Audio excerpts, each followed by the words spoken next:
يقول: أولا، ما قولكم في الأحداث المؤلمة التي حدثت في سوريا؟ هل هي داخلة في الفتنة بين طائفتين مسلمتين أم كيف؟ أقول لكم يا إخوة، أولا الذي حدث في سوريا يبين لنا صحة منهج السلف.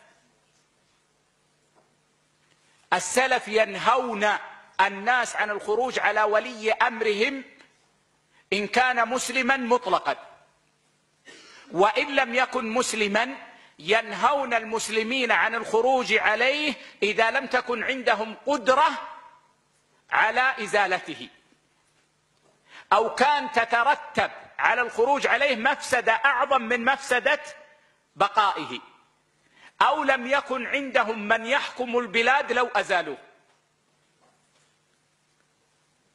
أهل السنة يقولون الحاكم إما أن يكون مسلما فلا يجوز الخروج عليه ولو كان ظالما، ويجب الصبر مع نصحه، وإن كان كافرا ويحكم المسلمين سواء كان مسلما فارتد أو كان كافرا أصليا، فإن كان عند المسلمين قدرة على إزالته من غير مفسدة أكبر من مفسدة بقائه، ويوجد من يحكم البلاد بعده فلا تكون البلاد بعده فوضى، فإنهم يخرجون عليه ويزيلونه. أما إذا لم يكن عندهم قدرة، مثلا يقول شيخنا الشيخ ابن عثيمين رحمه الله: إذا كان عند المسلمين سكاكين، سكين للمطبخ يقطع البصل بها، ما يقال لهؤلاء المسلمين تحت هذا الحاكم الكافر اخرجوا على هذا، ما عندهم قدرة. أو مثلا يقول بعض المتهورين إن المسلمين الأقليات مثلا في دول أوروبا يجب عليهم الخروج على هؤلاء الحكام لأن حكامهم كفار، ما عندهم قدرة. أو كان يترتب على الخروج مفسدة حتى مع القدرة، لكن تترتب مفسدة أعظم كأن يقتل عدد كبير من المسلمين، فهنا لا يجوز الخروج ويصبر. إذا كان يعلم المسلمون أنهم لو أزالوه ما فيه من يحسن حكم البلاد،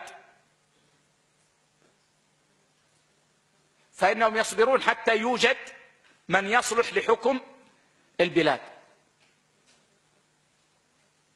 الناس في سوريا هيجهم المهيجون حتى خرجوا على حاكمهم،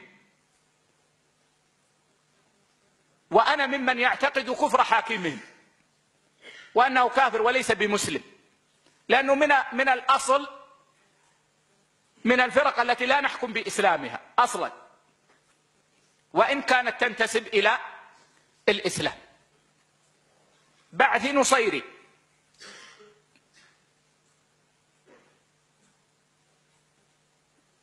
لكن مع ذلك نقول لما هيج المهيجون الناس فخرجوا مع عدم وجود الشروط التي ذكرناها، ماذا حدث لإخواننا في سوريا؟ أبيد الآلاف ودمرت البيوت، مدن كبيرة في سوريا أصبحت خرابا لا تصلح لسكنى. صبر المسلمين والناس كان خيرا لهم، لكن هيجهم المهيجون ولهم في ذلك مآرب. وقع الأمر الآن، ما استشارونا قبل الوقوع، وقع الأمر، والآن الناس في هذا الحال.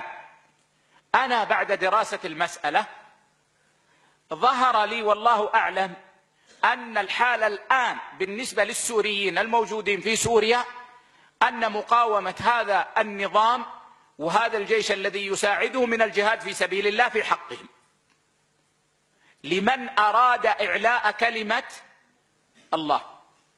لأن هنا لو قلنا لهم اتركوا هذا الأمر لأبادهم وقتلهم عن آخرهم، لن يتركهم بعد هذا الأمر، وهو كما قلنا عندنا ليس من حكام المسلمين، ولا نرى أن القتال، أنا لا أرى أن القتال الحاصل في سوريا الآن بالنسبة للسوريين قتال فتنة بين طائفتين من المسلمين، فأرى أن الناس في سوريا ممن ابتلوا بهذا الأمر من أراد إعلاء كلمة الله وجاهد هناك، أن هذا في حقه من الجهاد في سبيل الله.